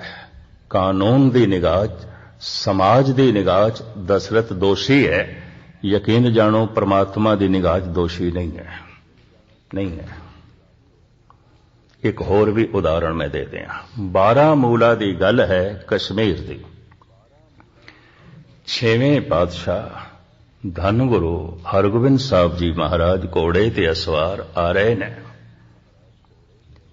बाजार दे चों नाल संगतां ने और नाल साथी ने, ओ भी घोड़ियां ते असवार। एक माता ने पातशाह दे घोड़े दी लगाम पकड़ ली और हाथ जोड़ के कही जांदी है, तुसी पतत मैं पतत पावन, तुसी पतत मैं पतत पावन, तुसी पतत मैं पतत पावन, बोली जांदी, बोली जांदी। अखर किसी कोल सुन ले होने ने, पर विचारी नूं अर्थ नहीं आउंदे, तो अखरां नूं बदला गई। कोई बोलदा पिया होवेगा, मैं पतत तुसी पतत पावन, मैं पतत तुसी पतत पावन। हुण सुने होने ने किसी भगत कोलों, पर अखरां नूं पलटा गई, समझ कोई नहीं, अखरां दे अर्थ नहीं आउंदे। तुसी पतत मैं पतत पावन, तुसी पतत मैं पतत पावन कही जांदी है। सेवादार ने धक्का मार के माही कोलों लगाम छुड़ाई, एक पासे कीता, आखिया की आखदी पई है, तैनूं बोलण दी तमीज भी नहीं, की कह रही है। वाकई उन्होंने अखरां दे अर्थ नहीं आउंदे सन, कह रही सी, बोलां दे अर्थ नहीं आउंदे सन। 6वें पातशाह एकदम घोड़े तो उतरे, माता नूं गलवकड़ी च लिया, आखिया मां तू ठीक कह रही है, तू ठीक कह रही है, तू ठीक है। ਗੁਰਬਾਣੀ ਕਹਿੰਦੀ ਹੈ ਜੇ ਬਾਹਰੋਂ ਭੁੱਲ ਚੁੱਕ ਬੋਲਦੇ ਭੀ ਖਰੇ ਹਰ ਬਾਣ। ਇਹ ਕਬੂਲ ਹੈ। ਕ੍ਰਿਤ ਮਾੜੀ ਹੈ, ਭਾਵਨਾ ਤੇ ਮਾੜੀ ਨਹੀਂ। ਕ੍ਰਿਤ ਗਲਤ ਹੋ ਗਈ ਹੈ, ਨੀਅਤ ਤੇ ਗਲਤ ਨਹੀਂ ਹੈ। ਸਮਾਜ ਕ੍ਰਿਤ ਨੂੰ ਵੇਖਦਾ ਹੈ, ਕਾਨੂੰਨ ਕ੍ਰਿਤ ਨੂੰ ਵੇਖਦਾ ਹੈ, ਪਰਮਾਤਮਾ ਨੀਅਤ ਨੂੰ ਵੇਖਦਾ ਹੈ। ਇਹ ਤਬਕਾ ਵੀ ਹੈ, ਇਹਨਾਂ ਨੂੰ ਅਸੀਂ ਭਗਤ ਕਹਿੰਦੇ ਹਾਂ। ਇਹਨਾਂ ਕੋਲ ਕ੍ਰਿਤ ਕਦੀ ਕਦੀ ਗਲਤ ਹੋ ਜਾਂਦੀ ਹੈ। ਔਰ ਬੜੇ ਬੜੇ ਭਗਤ ਜੋ ਨਾਮਵਰ ਨੇ, ਇਤਿਹਾਸ ਦੇ ਛਾਏ ਹੋਏ ਨੇ, ਇਹਨਾਂ ਕੋਲ ਵੀ ਕਿਧਰੇ ਕਿਧਰੇ ਕ੍ਰਿਤ ਗਲਤ ਹੋਈ ਹੈ, ਨੀਅਤ ਠੀਕ ਨੇ, ਭਾਵਨਾ ਠੀਕ ਹੈ, ਵਿਚਾਰ ਠੀਕ ਨੇ, ਸੋਚਣੀ ਬੜੀ ਪਵਿੱਤਰ ਹੈ। ਇੱਕ ਦੋ ਉਦਾਹਰਣ ਮੈਂ ਤੁਹਾਡੇ ਸਾਹਮਣੇ ਰੱਖਣੇ ਸੀ, ਮੈਂ ਲਮਕਾਵਾਂ ਨਾ ਹੂੰ। ਕ੍ਰਿਤ ਮਾੜੀ ਹੋ ਗਈ, ਕ੍ਰਿਤ ਗਲਤ ਹੋ ਗਈ, ਪਰ ਨੀਅਤ ਠੀਕ ਸੀ, ਭਾਵਨਾ ਠੀਕ ਸੀ, ਸ਼ੁੱਧੀ ਸੀ। ਇਹ ਪਰਮਾਤਮਾ ਨੂੰ ਤੇ ਕਬੂਲ ਹੋ ਜਾਂਦੇ ਨੇ, ਇਹਨਾਂ ਦੀ ਕ੍ਰਿਤ ਨੂੰ ਪਰਮਾਤਮਾ ਮਾਫ ਕਰ ਦਿੰਦਾ ਹੈ, ਕਿਉਂਕਿ ਨੀਅਤ ਠੀਕ ਹੈ। ਨਾਨਕ ਘਰ ਹੀ ਬੈਠਿਆਂ ਸੌ ਮਿਲੇ ਜੇ ਨੀਅਤ ਰਾਸ ਕਰੇ। ਪਰ ਇੱਕ ਤੀਸਰਾ ਤਬਕਾ ਹੈ, ਕ੍ਰਿਤ ਠੀਕ ਹੈ, ਦਾਨੀ ਨੇ, ਗਿਆਨੀ ਨੇ, ਸ਼ਰੀਫ ਨੇ, ਪਰਉਪਕਾਰੀ ਨੇ, ਸੇਵਾ ਕਰਦੇ ਨੇ, ਬਹੁਤ ਕੁਝ ਕਰਦੇ ਨੇ। ਕ੍ਰਿਤ ਠੀਕ ਹੈ, ਨੀਅਤ ਠੀਕ ਨਹੀਂ ਹੈ। ਕ੍ਰਿਤ ਠੀਕ ਹੈ, ਨੀਅਤ ਠੀਕ ਨਹੀਂ। ਸਮਾਜ ਇਹਨਾਂ ਨੂੰ ਕਬੂਲ ਕਰਦਾ ਹੈ, ਪਰਮਾਤਮਾ ਕਬੂਲ ਨਹੀਂ ਕਰਦਾ। ਜੈਸੇ ਦੋ ਤਿੰਨ ਮੈਂ ਉਦਾਹਰਣ ਦੇ ਦਿਆਂ। ਜਿਵੇਂ ਮੱਥਾ ਟੇਕਣਾ ਇੱਕ ਕ੍ਰਿਤ ਹੈ, ਸਮਾਜ ਨੂੰ ਦਿਖਾਈ ਦਿੰਦਾ, ਸਾਰਿਆਂ ਨੂੰ ਦਿਖਾਈ ਦਿੰਦਾ, ਮੈਂ ਗੁਰੂ ਨੂੰ ਮੱਥਾ ਟੇਕਿਆ, ਦਿਖਾਈ ਦਿੰਦਾ। ਪਰ ਜਿਸ ਗੁਰੂ ਨੂੰ ਮੈਂ ਮੱਥਾ ਟੇਕ ਰਿਹਾ, ਉਸ ਗੁਰੂ ਦੀ ਕੋਈ ਗੱਲ ਮੈਨੂੰ ਕਬੂਲ ਨਹੀਂ, ਮੈਂ ਕੋਈ ਹੁਕਮ ਮੰਨਣ ਨੂੰ ਤਿਆਰ ਨਹੀਂ। ਕਵੇ ਪਿਆ ਗੁਰੂ ਜੋ ਕੁਝ ਕਹਿੰਦਾ ਮੈਂ ਮੰਨਣ ਨੂੰ ਤਿਆਰ ਹੀ ਨਹੀਂ, ਭਾਵੇਂ ਗੁਰੂ ਕਹਿ ਰਿਹਾ ਔਰ ਮੈਂ ਮੱਥਾ ਵੀ ਟੇਕ ਰਿਹਾ ਉਸ ਪੰਕਤੀ ਨੂੰ, ਗੁਰ ਸਿੱਖ ਮੀਤ ਚਲੋ ਗੁਰ ਚਾਲੀ, ਜੋ ਗੁਰ ਕਹੇ ਸੋਈ ਭਲ ਮਾਨੋ, ਹਰ ਹਰ ਕਥਾ ਨਿਰਾਲੀ। ਗੁਰੂ ਦੀ ਪੂਜਾ ਸਭ ਤੋਂ ਵੱਡੀ ਇਹ ਹੈ ਜੋ ਗੁਰੂ ਕਹਿੰਦਾ ਹੈ ਮੰਨੋ। ਗੁਰੂ ਨੇ ਕਿਹਾ ਅੰਮ੍ਰਿਤ ਵੇਲੇ ਉੱਠ ਔਰ ਜਪ ਕਰ, ਇਹ ਭੁੱਲ ਕੇ ਵੀ ਨਹੀਂ ਕਰਦਾ। ਗੁਰੂ ਕਹਿੰਦਾ ਹੈ ਧਰੇ ਕੇਸ ਪਾਉਲ ਬਿਨਾ ਬੇਖੀ ਮੂਰਖ ਸਿੱਖ। ਬੇਖੀ ਹੈ, ਪਖੰਡੀ ਹੈ, ਪਾਉਲ ਤੇ ਲਈ ਨਹੀਂ, ਗੁਰੂ ਦੀ ਕਲਾਸ ਵਿੱਚ ਦਾਖਲਾ ਤੇ ਲਿਆ ਹੀ ਨਹੀਂ, ਅੰਮ੍ਰਿਤ ਤੇ ਪਾਨ ਇਸਨੇ ਕੀਤਾ ਹੀ ਨਹੀਂ, ਇਹ ਪਖੰਡੀ ਹੈ, ਇਹ ਬੇਖੀ ਮੂਰਖ ਸਿੱਖ। ਇਹ ਮੂਰਖ ਵੀ ਹੈ ਤੇ ਬੇਖੀ ਵੀ ਹੈ। ਹੁਣ ਗੁਰੂ ਕੋਲ ਗੱਲ ਵੀ ਸੁਣ ਲਈ, ਮੱਥਾ ਵੀ ਟੇਕ ਲਿਆ ਤੇ ਮੰਨਣਾ ਵੀ ਨਹੀਂ। ਕ੍ਰਿਤ ਤੇ ਦਿਖਾਈ ਦੇ ਰਹੀ ਹੈ, ਜਗਤ ਨੂੰ ਮੱਥਾ ਪਿਆ ਟੇਕਦਾ ਹੈ, ਨੀਅਤ ਠੀਕ ਨਹੀਂ ਹੈ, ਭਾਵਨਾ ਠੀਕ ਨਹੀਂ ਹੈ, ਵਿਚਾਰ ਠੀਕ ਨਹੀਂ ਹੈ। ਮੈਂ ਤੁਹਾਨੂੰ ਕਥਾ ਸੁਣਾ ਰਿਹਾ, ਕ੍ਰਿਤ ਹੈ, ਬੋਲਣਾ ਕ੍ਰਿਤ ਹੈ, ਕ੍ਰਿਤ ਹੈ, ਔਰ ਕਥਾ ਇੱਕ ਚੰਗੀ ਕ੍ਰਿਤ ਹੈ। ਪਰ ਮੈਂ ਅਰਜ਼ ਕਰਾਂ, ਹਿਰਦੇ ਵਿੱਚ ਕਪਟ ਰੱਖ ਕੇ, ਹਿਰਦੇ ਵਿੱਚ ਵਿਕਾਰ ਰੱਖ ਕੇ ਗੁਰਬਾਣੀ ਦੇ ਅਰਥ ਬਹੁਤ ਸੁਣਾਏ ਜਾ ਸਕਦੇ ਨੇ। ਹਿਰਦੇ ਕਪਟ ਮੁਖ ਗਿਆਨੀ, ਝੂਠੇ ਕਹਾਂ ਬਿਲੋ ਵਸ ਪਾਣੀ। ਹਿਰਦੇ ਵਿੱਚ ਕਪਟ ਰੱਖ ਕੇ ਕਥਾ ਕੀਤੀ ਜਾ ਸਕਦੀ ਹੈ, ਹਿਰਦੇ ਵਿੱਚ ਕਪਟ ਰੱਖ ਕੇ ਕੀਰਤਨ ਕੀਤਾ ਜਾ ਸਕਦਾ ਹੈ। ਕੋਈ ਗਾਵੇ ਰਾਗੀ ਨਾਦੀ ਬੇਦੀ, ਬਹੁ ਬਾਂਧ ਕਰ ਨਹੀਂ ਹਰ ਹਰ ਬੀਜੇ RAM ਰਾਜੇ। ਜਿਨਾ ਅੰਤਰ ਕਪਟ ਵਿਕਾਰ ਹੈ, ਤੇ ਨਾ ਰੋਏ ਕਿਆ ਕੀਜੇ। ਹੈ ਤੇ ਅੰਦਰ ਕਪਟ, ਕੀਰਤਨ ਪਏ ਕਰਦੇ ਨੇ, ਸਾਹਿਬ ਕਹਿੰਦੇ ਨੇ ਰੋਣਾ ਪਿਟਣਾ ਹੀ ਹੋ ਰਿਹਾ, ਕੀਰਤਨ ਨਹੀਂ ਹੈ। ਹਿਰਦੇ ਵਿੱਚ ਕਪਟ ਰੱਖ ਕੇ ਸੇਵਾ ਵੀ ਹੋ ਸਕਦੀ ਹੈ, ਹਿਰਦੇ ਵਿੱਚ ਕਪਟ ਰੱਖ ਕੇ ਦਾਨ ਪੁੰਨ ਵੀ ਹੋ ਸਕਦਾ ਹੈ। ਹਿਰਦੇ ਵਿੱਚ ਕਪਟ। ਸਮਾਜ ਦੇਖਦਾ ਹੈ ਕ੍ਰਿਤ ਨੂੰ, ਬਈ ਕ੍ਰਿਤ ਬੜੀ ਚੰਗੀ ਹੈ, ਦਾਨੀ ਹੈ, ਗਿਆਨੀ ਹੈ, ਸੇਵਾ ਕਰਦਾ ਹੈ, ਪਰਉਪਕਾਰੀ ਹੈ, ਕ੍ਰਿਤ ਦੇਖਦਾ। ਸਮਾਜ ਦਾ ਕ੍ਰਿਤ ਨਾਲ ਹੀ ਮਸਲਾ। ਸਮਾਜ ਇਤਨਾ ਹੀ ਚਾਹੁੰਦਾ ਹੈ ਮਨੁੱਖ ਦੀ ਕ੍ਰਿਤ ਠੀਕ ਹੋਵੇ, ਕਾਨੂੰਨ ਵੀ ਇਹੀ ਚਾਹੁੰਦਾ ਹੈ ਕ੍ਰਿਤ ਠੀਕ ਹੋਵੇ, ਇਹਦੀ ਕ੍ਰਿਤ ਤੋਂ ਕਿਸੇ ਨੂੰ ਚੋਟ ਨਾ ਪਹੁੰਚੇ, ਇਹਦਾ ਕਰਨਾ ਐਸਾ ਨਾ ਹੋਵੇ ਕਿ ਇਸਦੀ ਕ੍ਰਿਤ ਤੋਂ ਕਿਸੇ ਦਾ ਕੁਝ ਖੋਇਆ ਜਾਏ, ਇਹਦੀ ਕ੍ਰਿਤ ਤੋਂ ਕਿਸੇ ਨੂੰ ਕੋਈ ਚੋਟ ਪਹੁੰਚੇ। ਕਾਨੂੰਨ ਵੀ ਇਹ ਚਾਹੁੰਦਾ ਹੈ ਕ੍ਰਿਤ ਠੀਕ ਹੋਵੇ, ਸਮਾਜ ਵੀ ਇਹ ਚਾਹੁੰਦਾ ਹੈ ਕ੍ਰਿਤ ਠੀਕ ਹੋਵੇ। ਤੇ ਜਿਸ ਮਨੁੱਖ ਨੇ ਕਾਨੂੰਨ ਦੀ ਨਜ਼ਰਾਂ ਦੇ ਵਿੱਚ ਵੀ ਬਚਣਾ ਹੈ ਔਰ ਸਮਾਜ ਦੇ ਵਿੱਚ ਵੀ ਰਹਿਣਾ ਹੈ। ਕਿਰਤ ਆਪਣੀ ਠੀਕ ਰੱਖਦਾ। ਮੈਂ ਫਿਰ ਅਰਜ਼ ਕਰਾਂ 99% ਮਨੁੱਖਾਂ ਦੀ ਕਿਰਤ ਠੀਕ ਹੈ, ਬਿਲਕੁਲ ਠੀਕ। ਤਾਂ ਹੀ ਤੇ ਸਮਾਜ ਦੇ ਚ ਰਹਿੰਦੇ ਪੈਣ ਤੇ ਸਮਾਜ ਨੇ ਕਬੂਲ ਕੀਤਾ ਹੋਇਆ ਹੈ। ਤਾਂ ਹੀ ਤੇ ਸ਼ਹਿਰਾਂ ਦੇ ਮੁਲਕਾਂ ਚ ਰਹਿ ਰਹੇ ਨੇ, ਕਾਨੂੰਨ ਨੇ ਕਬੂਲ ਕੀਤਾ ਹੋਇਆ, ਪੁਲਿਸ ਕੁਛ ਨਹੀਂ ਕਹਿੰਦੀ ਕਿਉਂਕਿ ਕਿਰਤ ਠੀਕ ਹੈ। ਸਮਾਜ ਦੇ ਚ ਵੀ ਪ੍ਰਤਿਸ਼ਠਿਤ ਨੇ ਕਿਉਂਕਿ ਕਿਰਤ ਠੀਕ ਹੈ। ਗੁਰੂ ਨਹੀਂ ਕਬੂਲ ਕਰਦਾ, परमात्मा नहीं कबूल करता। शीश निवाइए क्या थिए जा हृदय को सुधे जा। कृत दिखाई देंदी है, विचार दिखाई नहीं देंदे। इस बंदे दी सेवा दिखाई ते दे रही है, धर्म दिखाई ते दे रहा है, धार्मिक है नहीं, नीयत ठीक नहीं है, विचार ठीक नहीं है। जो सिर्फ दिखाई ते चंगा देंदा है लेकिन चंगा नहीं है, गुरु अर्जन देव जी महाराज कहते पखंडी है। कर्म धर्म पाखंड जो दीस है। जो सिर्फ दिखाई देंदा है, दानी दिखाई देंदा है कपटी, ज्ञानी दिखाई देंदा है मूर्ख, सेवा करदा होया दिखाई देंदा है कठोर, परोपकार करदे होया दान करदे होया दिखाई दे रहा है बेईमान, है बेईमान। समाज कबूल करता है क्योंकि समाज नूं दान दिखाई देंदा है, परमात्मा नहीं कबूल करता क्योंकि उन्होंने बेईमानी दिखाई देती है। कानून कबूल करता है क्योंकि उसनूं कृत चंगी दिखाई दे रही है, परमात्मा नहीं कबूल करता क्योंकि नीयत माड़ी दिखाई दे रही है, नीयत ठीक नहीं है। गुरु अर्जन देव जी महाराज कहते पखंड कर्म धर्म पाखंड। हजारां बंदे मैनूं मिले ने भी असी इतना चंगा करते हैं, इतना दान किया, इतना पुण्य किया, इतना पाठ किया, इतना गुरुद्वारे गए, फिर भी दुखी हाँ।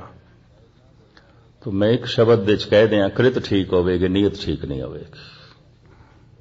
कृत ठीक होगी, विचार ठीक नहीं होंगे।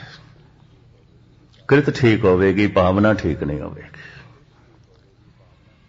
कृत ठीक है तो समाज दे माड़ी मोटी प्रतिष्ठा मिल भी जाती है, भी दानी है ज्ञानी है, रोज गुरुद्वारे आउंदा सेवा करता है। पखंडी है क्योंकि नीयत ठीक नहीं, दिखाई कुछ और दे रहा है कुछ और। समाज देखदा है मैं करदा की हाँ, परमात्मा देखदा है मैं हाँ की, मैं हाँ की, ये देखदा है। समाज देखदा है मेरा करना की है, परमात्मा देखदा है मेरा होना की है, मैं हाँ की, मेरे विचार देखदा है। एक चौथी श्रेणी है, कृत भी गलत है, विचार भी गलत ने, सोचनी भी गलत है, कृत भी गलत है। लोक भी गया, परलोक भी गया, ना लोक कबूल करता है ना परलोक, ना समाज कबूल करता है ना परमात्मा। समाज की नज़रां च भी गिरदा है, परमात्मा की नज़रां च भी गिरदा है, क्योंकि कृत भी गलत है, विचार भी गलत ने। ये चार श्रेणियां ने। कृत तो पता चलता है, बोलना झूठ है, बोलना गलत है, बोलना फिक्का है, बोलना क्रोध दे नाल लिबड़े होया है। इस कृत तो रिश्ते नहीं बनते, संबंध नहीं जुड़ते। पर बोलना ठीक है, मिठा है, चंगा है, रिश्ते बनते ने। अखरां सिर संजोग वखां, कुछ ऐसे अखर ने संजोग बनाते ने, रिश्ते बनाते ने। एक दूजे दे सिरां दे रिश्ते बनते ने। जगत दे मित्रता बनती है बोल चाल के, जगत दे समाजिक संबंध जुड़ते ने बोल चाल नाल, होर किस तरह जुड़ते हैं।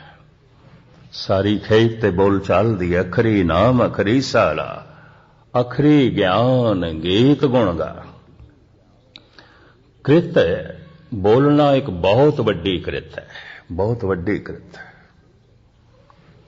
मैं फिर अर्ज करा, मनुख 90% जिस कृत दे राही प्रगट होंदा है वह बोल चाल दी कृत है। ता मर्द सुखन न गुफ्ता बाशद, ऐबो हुनर ने हुफ्ता बाशद। बोल ठीक रहा है ठीक नहीं, तो समाज की निगाह ते ठीक है, संजोग जुड़नगे, रिश्ते जुड़नगे। परमात्मा की निगाह ठीक है, ठीक नहीं है, रिश्ता नहीं जुड़ेगा, नीयत ठीक नहीं है, भावना ठीक नहीं है, सोचनी ठीक नहीं है। पर मनुख की महिमा अखरां नाल है। सारे संबंध सारा ज्ञान ध्यान अखरां विच है। तो तो परमात्मा का नाम भी अखरां दे च है। नीयत शुद्ध करके वाहिगुरू वाहिगुरू जपण वाला वाहिगुरू का रूप हो जाता है, परमात्मा का रूप हो जाता है। ये अखर उसनों वाहिगुरू बना देंदे ने, ये दो अखर उसनों वाहिगुरू बना देंदे ने। भगत कबीर कहते ने, परभाते तारे खिसे त्यों ए खिसे शरीर, ये दो अखर ना खिसे सो गह रहो कबीर।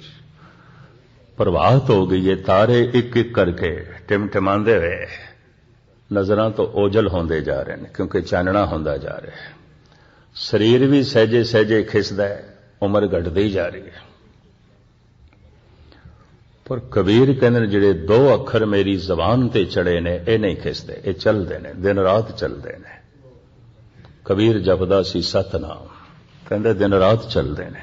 कैसो कैसो कूकीए ना सोइए आसार, रात दिनस के कूकने कभे के सुने पुकार। दिन नो रात नो कबीर कहते असीं ते इस तरह कूक रहे हैं जिवें कूकर कूकदे ने। हम कूकर तेरे दरबार, भौंके आगे बदन पसार। भगत कबीर इंज कहते हैं, बोली जाते बोली जाते। किसी दिन ते बोल कबूल हो जाणगे, किसी दिन ते बोलां नाल नीयत जुड़ जाएगी, किसी दिन ते बोलां नाल शुद्धि आ जाएगी, किसी दिन ते बोलां नाल भावना जुड़ जाएगी। वाहिगुरू वाहिगुरू कर, किसी दिन ते इस ध्यान जुड़ जाएगा, किसी दिन ते तेरी नीयत शामिल हो जाएगी, किसी दिन ते वाहिगुरू वाहिगुरू जो जपदा पे तेरे विचारां च आ जाएगा, खेड बन जाएगी। आरंभना ते इस तरह आरंभ ते इस तरह करना पएगा।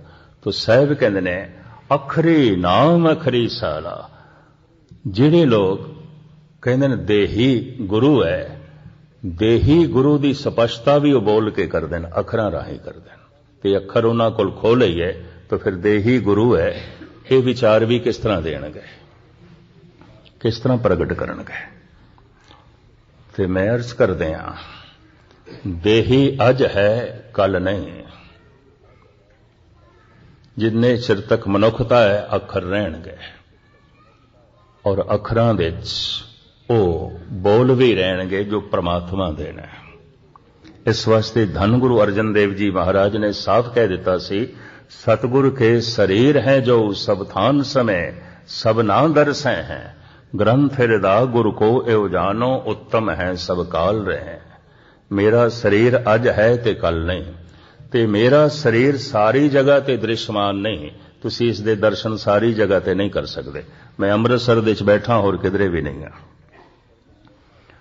पर जिथे थोड़ी जबान तो वाहिगुरू निकलिया, जिथे थोड़ी जबान तो शब्द चले, तो शब्द ते व्यापक है, अखर ते व्यापक ने। किधरे भी बैठ के वाहिगुरू वाहिगुरू जपो, गुरु मौजूद। गुरु मेरे संग सदा है नाले। जपजी साहब जंगल दे च पढ़ो, उजाड़ दे च पढ़ो, सफर दे च पढ़ो, घर दे च पढ़ो, बाहर पढ़ो, गुरु मेरे संग सदा है नाल। शब्द दे रूप दे च बोलां दे च गुरु सदा संग है, शक्ति दे रूप च परमात्मा सदा संग है। सदा अंग संगे अभंग अंग विभूत है। जो सदा संग नहीं परमात्मा नहीं है, जो सदा संग नहीं गुरु नहीं है। तो साहिब कहते अखरी नाम अखरी साला, अखरी ज्ञान गीत गुण गा, अखरी लिखण बोलण बाण। भाषावां सारियां अखरां दे अधीन ने, लिखना पढ़ना सारा अखरां दे अधीन है। अखरां सिर संजोग वखान, ते बोल चाल नाल अखरां नाल ही संजोग जुड़दे ने, सिरां दे मित्रता बनदी है, संबंध जुड़दे ने, ओपरे मनुख अपने हो जांदे ने। खेड़ ते सारी बोलां दी हैगे ने कुछ ऐसे बोल मनुखां नाल संबंध जोड़दे ने, हैगे ने कुछ ऐसे बोल परमात्मा नाल संबंध जोड़ दिंदे ने। जो संसार नाल संबंध जोड़न दे मददगार ने उन्हां नूं कहंदे ने शब्द, और जो परमात्मा नाल संबंध जोड़न दे मददगार ने उन्होंने कहंदे ने गुर शब्द। वो गुर शब्द है, सिरमौर शब्द है, प्रकाशमई शब्द है, परमात्मा नाल संबंध जोड़ देंदा है। बसरते उस शब्द नाल तू अपनी नीयत जोड़ दे, अपनी भावना जोड़ दे, अपना ध्यान जोड़ दे। अखरी नाम अखरी साला, अखरी ज्ञान गीत गुण गा, ਅਖਰੀ ਲਿਖਣ ਬੋਲਣ ਬਾਣ, ਅਖਰਾਂ ਸਿਰ ਸੰਜੋਗ ਵਖਾਣ, ਪਰ ਜਿਨ ਇਹੋ ਲਿਖੇ ਤਿਸ ਸਿਰ ਨਾਏ। ਮਨੁੱਖਾਂ ਦਾ ਸਾਰਾ ਗਿਆਨ ਧਿਆਨ ਅੱਖਰਾਂ ਦੇ 'ਚ ਹੈ, ਗੁਫ਼ਤਗੂ ਅੱਖਰਾਂ ਦੇ 'ਚ ਹੈ, ਸੰਜੋਗ ਵਿਜੋਗ ਅੱਖਰਾਂ ਦੇ 'ਚ ਹੈ। ਪਰਮਾਤਮਾ ਦੀ ਕੋਈ ਭਾਸ਼ਾ ਨਹੀਂ ਹੈ। ਨਾ ਉਹ ਅਰਬੀ ਬੋਲਦਾ ਹੈ, ਨਾ ਉਹ ਪੰਜਾਬੀ ਬੋਲਦਾ ਹੈ, ਨਾ ਉਹ ਸਿੰਧੀ ਬੋਲਦਾ ਹੈ, ਨਾ ਉਹ ਹਿੰਦੀ ਬੋਲਦਾ ਹੈ, ਨਾ ਉਹਦੀ ਭਾਸ਼ਾ ਸੰਸਕ੍ਰਿਤ ਹੈ, ਨਾ ਉਹਦੀ ਭਾਸ਼ਾ ਇੰਗਲਿਸ਼ ਹੈ, ਨਾ ਉਹ ਜਰਮਨ ਹੈ, ਤੇ ਨਾ ਹੀ ਉਹ ਫ੍ਰੈਂਚ ਬੋਲਦਾ ਹੈ। ਫਿਰ ਸਾਰਾ ਗਿਆਨ ਤੇ ਅੱਖਰਾਂ ਦੇ 'ਚ ਹੈ, ਤੇ ਅਸੀਂ ਜਿਹੜੇ ਅੱਖਰ ਬੋਲੀਏ ਉਹ ਨਹੀਂ ਬੋਲਦਾ। ਤਾਂ ਉਹਦੀ ਭਾਸ਼ਾ ਕੀ ਹੈ? ਇਹ ਜਪਜੀ ਸਾਹਿਬ ਦੇ ਸਤਿਗੁਰੂ ਦੱਸ ਆਏ ਨੇ, ਬਾਖਿਆ ਭਾਉ ਆਬਾਰ। ਉਹਦੀ ਭਾਸ਼ਾ ਭਾਉ ਹੈ, ਪ੍ਰੇਮ ਹੈ। ਤੂੰ ਪ੍ਰੇਮ ਨਾਲ ਵਾਹਿਗੁਰੂ ਆਖੇਗਾ, ਸੁਣ ਲਏਗਾ, ਜੁੜ ਜਾਏਗਾ। ਨੀਅਤ ਸ਼ੁੱਧ ਨਾਲ ਬਾਣੀ ਪੜ੍ਹੇਗਾ, ਠੀਕ ਹੈ। 18 ਘੰਟੇ ਅਖੰਡ ਪਾਠ ਕਰਨ ਵਾਲੇ ਪਾਠੀ ਮੌਜੂਦ ਨੇ, ਰੋਜ਼ ਕਰੀ ਜਾ ਰਹੇ ਨੇ, ਬਿਨਾਂ ਨਾਗਾ ਕਰੀ ਜਾ ਰਹੇ ਨੇ, ਸਾਰੀ ਜ਼ਿੰਦਗੀ ਕਰੀ ਜਾਂਦੇ ਨੇ। ਦਿੱਲੀ 'ਚ ਦੇਖੇ ਨੇ, ਪਟਨਾ ਸਾਹਿਬ, ਹਜ਼ੂਰ ਸਾਹਿਬ, ਅੰਮ੍ਰਿਤਸਰ, ਖੰਡ ਪਾਠਾਂ ਦੀਆਂ ਲੜੀਆਂ ਸੈਂਕੜੇ ਪਾਠੀ ਰੋਜ਼ ਕਰੀ ਜਾਂਦੇ ਨੇ। ਕੋਈ ਬ੍ਰਹਮ ਗਿਆਨੀ ਬਣ ਗਏ ਨੇ? ਕਤਈ ਨਹੀਂ। ਉਸੇ ਤਰ੍ਹਾਂ ਹੀ ਚਿੰਤਾ, ਉਸੇ ਤਰ੍ਹਾਂ ਹੀ ਸੋਗ, ਉਸ ਤਰ੍ਹਾਂ ਹੀ ਮਨ ਮੈਲਾ। ਕਾਰਨ ਬਾਣੀ ਨਾਲ ਨੀਅਤ ਨਹੀਂ ਜੁੜੀ, ਕ੍ਰਿਤ ਤੇ ਠੀਕ ਚੱਲ ਰਹੀ ਹੈ, ਭਾਵਨਾ ਨਾਲ ਨਹੀਂ ਜੁੜੀ। ਤੇ ਪਰਮਾਤਮਾ ਸਮਝਦਾ ਹੈ ਭਾਵਨਾ ਨੂੰ, ਨੀਅਤ ਨੂੰ। ਨੀਅਤ ਨਾ ਜੋੜੋ ਤੇ ਵਾਹਿਗੁਰੂ ਵਾਹਿਗੁਰੂ ਵੀ ਕਰਦੇ ਜਾਓ, ਵਾਹਿਗੁਰੂ ਨਹੀਂ ਪ੍ਰਗਟ ਹੁੰਦਾ, ਸੰਬੰਧ ਨਹੀਂ ਜੁੜਦਾ। ਹਾਂ, ਸਮਾਜ ਕਹਿੰਦਾ ਹੈ ਬੰਦਾ ਚੰਗਾ ਹੈ, ਵਾਹਿਗੁਰੂ ਵਾਹਿਗੁਰੂ ਜਪਦਾ ਹੈ। ਸਮਾਜ ਕਹਿੰਦਾ ਹੈ ਬੰਦਾ ਚੰਗਾ ਹੈ, ਬਾਣੀ ਪੜ੍ਹਦਾ ਹੈ। ਸਮਾਜ ਕਹਿੰਦਾ ਹੈ ਬੰਦਾ ਭਗਤ ਹੈ, ਬੜੀ ਬਾਣੀ ਪੜ੍ਹਦਾ ਹੈ। ਪਰਮਾਤਮਾ ਕਹਿੰਦਾ ਹੈ ਕੁਛ ਵੀ ਨਹੀਂ, ਨੀਅਤ ਤੇ ਠੀਕ ਹੈ ਨਹੀਂ, ਨੀਅਤ ਤੇ ਠੀਕ ਹੈ ਨਹੀਂ। ਇਹ ਵੀ ਮੈਂ ਅਰਜ਼ ਕਰਦੇ ਹਾਂ। ਜਿਨ ਇਹ ਲਿਖੇ ਤੇ ਸਿਰ ਨਾਏ, ਜਿਸਨੇ ਸਾਰਾ ਗਿਆਨ ਧਿਆਨ ਅੱਖਰਾਂ ਦੇ 'ਚ ਲਿਖ ਦਿੱਤਾ ਹੈ, ਉਸ ਦੀ ਕੋਈ ਭਾਸ਼ਾ ਨਹੀਂ ਹੈ। ਨਹੀਂ ਤੇ ਅਰਬੀ ਬੋਲਣ ਵਾਲੇ ਨੇ ਕਹਿ ਦੇਣਾ ਸੀ ਪਰਮਾਤਮਾ ਅਰਬੀ ਬੋਲਦਾ ਹੈ, ਤੇ ਪੰਡਤਾਂ ਨੇ ਕਹਿ ਦੇਣਾ ਸੀ ਪਰਮਾਤਮਾ ਸੰਸਕ੍ਰਿਤ ਬੋਲਦਾ ਹੈ। ਕਿਸੇ ਨੇ ਕਹਿ ਦੇਣਾ ਸੀ ਕਿਉਂਕਿ ਸਾਰੀ ਦੁਨੀਆ 'ਚ ਇੰਗਲਿਸ਼ ਸਮਝੀ ਜਾਂਦੀ ਹੈ ਤਾਂ ਪਰਮਾਤਮਾ ਇੰਗਲਿਸ਼ ਬੋਲਦਾ ਹੋਵੇਗਾ। ਨਹੀਂ, ਪਰਮਾਤਮਾ ਦੀ ਕੋਈ ਭਾਸ਼ਾ ਨਹੀਂ ਹੈ। ਜਿਸ ਵੀ ਭਾਸ਼ਾ ਨਾਲ ਪ੍ਰੇਮ ਜੋੜ ਦਿਓ, ਜਿਨ੍ਹਾਂ ਵੀ ਅੱਖਰਾਂ ਨਾਲ ਪ੍ਰੇਮ ਜੋੜ ਦਿਓ, ਨੀਅਤ ਸ਼ੁੱਧ ਹੈ, ਉਹ ਸਮਝ ਜਾਂਦਾ ਹੈ। ਪਰਮਾਤਮਾ ਦੇਖਦਾ ਹੈ ਮੇਰੀ ਨੀਅਤ, ਪਰਮਾਤਮਾ ਦੇਖਦਾ ਹੈ ਮੇਰੀ ਭਾਵਨਾ, ਪਰਮਾਤਮਾ ਦੇਖਦਾ ਹੈ ਮੇਰੀ ਸੋਚਣੀ, ਸਮਾਜ ਦੇਖਦਾ ਹੈ ਮੇਰੀ ਕ੍ਰਿਤ। ਅਗਰ ਮੈਂ ਬਾਣੀ ਪੜ੍ਹ ਰਿਹਾ ਤੇ ਨੀਅਤ ਮੇਰੀ ਠੀਕ ਨਹੀਂ, ਸਮਾਜ ਤੇ ਆਖੇਗਾ ਬੜਾ ਪਾਠ ਕਰਦਾ ਹੈ, ਬੜੀ ਬਾਣੀ ਪੜ੍ਹਦਾ ਹੈ, ਭਗਤ ਹੈ। ਸਮਾਜ ਦੀ ਨਿਗਾਹ 'ਚ ਮੈਂ ਭਗਤ ਹਾਂ, ਪਰਮਾਤਮਾ ਦੀ ਨਿਗਾਹ 'ਚ ਨਹੀਂ। ਇਤਨਾ ਸਮਝ ਲੈਣਾ, ਇਤਨਾ ਜੋ ਹੈ ਜਾਣ ਲੈਣਾ। ਸਾਹਿਬ ਕਹਿੰਦੇ ਨੇ ਉਹ ਪਰਿਪੂਰਨ ਪਰਮਾਤਮਾ ਦੀ ਕੋਈ ਭਾਸ਼ਾ ਨਹੀਂ। ਜੇਤਾ ਕੀਤਾ ਤੇਤਾ ਨਾਉ, ਵਿਣ ਨਾਵੇ ਨਾਈ ਕੋ ਥਾਉ। ਜਿਤਨੇ ਵੀ ਅਸਥਾਨ ਨੇ, ਮਨੁੱਖ ਨੇ ਅੱਖਰਾਂ ਨੂੰ ਘੜ ਕੇ ਉਹਨਾਂ ਨੂੰ ਨਾਮ ਦਿੱਤੇ ਨੇ। ਨਾਮ ਤੋਂ ਬਿਨਾਂ ਕੋਈ ਅਸਥਾਨ ਨਹੀਂ, ਕਿਉਂਕਿ ਗਿਆਨ ਦੇਣ ਲੈਣ ਵਾਸਤੇ ਨਾਮ ਚਾਹੀਦਾ ਹੈ। ਸਾਹਿਬ ਅੱਗੇ ਕਹਿੰਦੇ ਨੇ ਕੁਦਰਤ ਕੌਣ ਕਹਾ ਵਿਚਾਰ, ਵਾਰਿਆ ਨਾ ਜਾਵਾਂ ਏਕ ਵਾਰ। ਮੈਂ ਕੌਣ ਹਾਂ ਜੋ ਕੁਦਰਤ ਦੀ ਵਿਚਾਰ ਕਰਾਂ, ਇੱਕ ਦਫਾ ਵੀ ਸਦਕੇ ਨਹੀਂ ਹੋ ਸਕਦਾ। ਜੋ ਤੁਧ ਭਾਵੇ ਸਾਈ ਵਾਲੀ ਕਾਰ। ਸਾਹਿਬ ਬਾਰ-ਬਾਰ ਕਹਿੰਦੇ ਨੇ ਹੇ ਪ੍ਰਭੂ, ਜੋ ਤੈਨੂੰ ਭਾਵਦਾ ਹੈ, ਤੇ ਜੋ ਤੈਨੂੰ ਭਾਵਦਾ ਹੈ ਉਹ ਸਾਨੂੰ ਕਿਸ ਤਰ੍ਹਾਂ ਪਤਾ ਚਲੇ? ਜੋ ਮੇਰੇ ਨਾਲ ਹੋ ਗਿਆ ਇਹੀ ਤੈਨੂੰ ਭਾਵਦਾ ਹੈ, ਜੋ ਮੇਰੇ ਨਾਲ ਹੋ ਗਿਆ ਇਹੀ ਹੋਣਾ ਸੀ, ਜੋ ਮੇਰੇ ਨਾਲ ਹੋਣਾ ਸੀ ਇਹੀ ਤੇਰੀ ਨੀਅਤ ਸੀ, ਇਹੀ ਤੇਰਾ ਫੈਸਲਾ ਸੀ। ਔਰ ਜੋ ਹੋ ਗਿਆ ਠੀਕ ਹੈ, ਭਲਾ ਹੈ। ਜੋ ਤੁਧ ਭਾਵੇ ਸਾਈ ਭਲੀ ਕਾਰ, ਤੂੰ ਸਦਾ ਸਲਾਮਤ ਨਿਰੰਕਾਰ। ਤੂੰ ਸਦੀਵੀ ਹੈ, ਸਲਾਮਤ ਹੈ, ਆਕਾਰ ਤੋਂ ਰਹਿਤ ਹੈ। 4 ਪੌੜੀਆਂ ਕੁਦਰਤ ਦੀ ਇਸ ਵਿਚਾਰ ਦੀਆਂ ਤੁਛ ਬੁੱਧੀ ਅਨੁਸਾਰ ਤੁਹਾਡੇ ਸਾਹਮਣੇ ਵਿਚਾਰਾਂ ਰੱਖੀਆਂ ਨੇ। ਇਸ ਸਮੇਂ ਇਤਨਾ ਹੀ ਸੰਜੋਗ ਸੀ, ਇਤਨੇ ਦਿਨਾਂ ਦਾ। ਸਾਹਿਬ ਰਹਿਮਤ ਕਰਨ, ਬਖਸ਼ਿਸ਼ ਕਰਨ, ਸਿਹਤ ਰਹੀ, ਜ਼ਿੰਦਗੀ ਰਹੀ। ਫਿਰ ਦਰਸ਼ਨ ਕਰਾਂਗੇ। ਹੁਣ ਇੱਥੇ ਹੀ ਸਮਾਪਤੀ। ਸਾਰਿਆਂ ਦਾ ਹਾਰਦਿਕ ਤੌਰ ਤੇ ਧੰਨਵਾਦ। ਮਸਰੂਫ ਜ਼ਿੰਦਗੀ ਦੇ ਵਿੱਚ ਤੁਸੀਂ ਇਹ ਸਮਾਂ ਕੱਢਿਆ, ਜਦ ਕਿ ਅੱਜ कल समा कोई नहीं धर्म लई। परिवार वास्ते मनुख कोल समा है, कारोबार वास्ते समा है, निरंकार वास्ते नहीं है। निरंकार नूं मनुख ने चौथी पंजवीं थां ते सुटिया है कि वाकई मनुख की जिंदगी च उस दिन निरंकार प्रगट होवेगा और हो जाता जिस दिन निरंकार नूं सब तो पहल देंदा, सब तो पहल। परिवार की खातर निरंकार नूं छोड़िया जा सकता है, कारोबार की खातर धर्म नूं छोड़िया जा सकता है, संसार की खातर करतार छोड़िया जा सकता है, निरंकार ते अखीर दे च है। इस तरह का जिहड़ा मनुख है सारी जिंदगी निरंकार तो बिना बतीत कर देंदा है और बहुते बतीत कर रहे हैं। बहुतियां दी अर्थियां उठ रही ने रोज। भगत कबीर कहन चले जुआरी दोए हथ जार, जिंदगी दी बाजी हार के जा रहे हैं, पल्ले कुछ भी नहीं है, कुछ भी नहीं है। साहिब रहमत करन जद संसार तो जाइए हथ भरे हुए होवन, निरंकार दा स्वरूप बन के संसार नूं छोड़िए। संसार दा रूप बन के संसार नूं छोड़ रहे हैं, फिर संसार दे जमांगे, फिर मरांगे। संसार नूं छोड़न तो पहले निरंकार दा रूप हो गए, जन्म मरण तो रहत हो गए। साहिब रहमत करन इस तरह की अवस्था बनाण। सारियां दा हार्दिक तौर ते धन्यवाद, मुखी सजणा दा हार्दिक तौर ते धन्यवाद, शुकराना। साहिब रहमत करन जो तुसी सुनिया, दास ने सुनाया, सुन के थोड़े हिरदे च वसे ते सुना के दास दे हिरदे च वसे। थोड़ा सुनिया होया दरगाह दे च कबूल होवे, दास दा सुनाया होया गुरु प्रवान करे। और इस तरह कोई गावे को सुने, हर नामा चित लाए, कहो कबीर संसार नहीं, अंत परम गत पाए। बार बार धन्यवाद करदे होया फतेह बुला रहे हैं। वाहिगुरु जी का खालसा, वाहिगुरु जी की फतेह।